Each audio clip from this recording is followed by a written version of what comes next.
கர்த்தருக்கு ஸ்தோத்திரம். பிரியமானவர்களே, இங்க நம்ம பார்க்குற இந்த கடல் பகுதி எந்த இடம்னு சொன்னா கல்பக்கத்துல பீச்சா இருக்குது. இங்க பாருங்க, இந்த அலை வருது, ஆனா ஒரு இடத்துல அதுக்கு மிஞ்சி அதால வர முடியல. காரணம் என்ன தெரியுங்களா? யோபின் புஸ்தகத்துல வாசிக்கிறோம், 38ஆம் அதிகாரம் 11ஆம் வசனத்துல,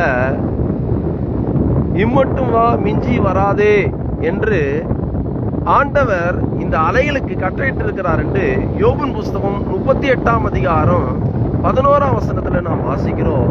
இம்மட்டும் வா, மிஞ்சி வராதே என்று உன் அலைகளின் பெருமை இங்கே அடங்க கடவுதென்று நான் சொன்ன பொழுது நீ எங்கே இருந்தாய் என்று யோபுவை பார்த்து ஆண்டவர் ஒரு கேள்வி கேட்கிறார். நம்ம வாழ்க்கையிலும் கூட ஆண்டவர் ஒரு அளவு, ஒரு எல்லைகளை வைத்திருக்கிறார். அதற்கு மிஞ்சி நாம் போகும் பொழுது பிரச்சனைகளும் போராட்டங்களும் வரும். நம்ம கொடுத்த அழைப்பு, நம்ம கொடுத்ததான இடம், நம்ம கொடுத்ததான வாய்ப்புகள் இதில் நாம் இருக்க வேண்டுமே தவிர மிஞ்சின காரியங்கள் நாம் தலையிடும் பொழுது, நாம் அதிகமாக போகும் பொழுது, தேவனுக்கு பிரியமில்லாத காரியங்களை நாம் தலையிடும் பொழுது தேவையில்லாத பிரச்சனைகளை நாம் சந்திக்க வேண்டியது வரும். எனவே அருமையானவர்களே, நம்முடைய வாழ்க்கையில தேவனோடு கூட ஆண்டவர் நமக்கு வைத்திருக்கிற அந்த அளவில் நாம் காணப்பட வேண்டும்.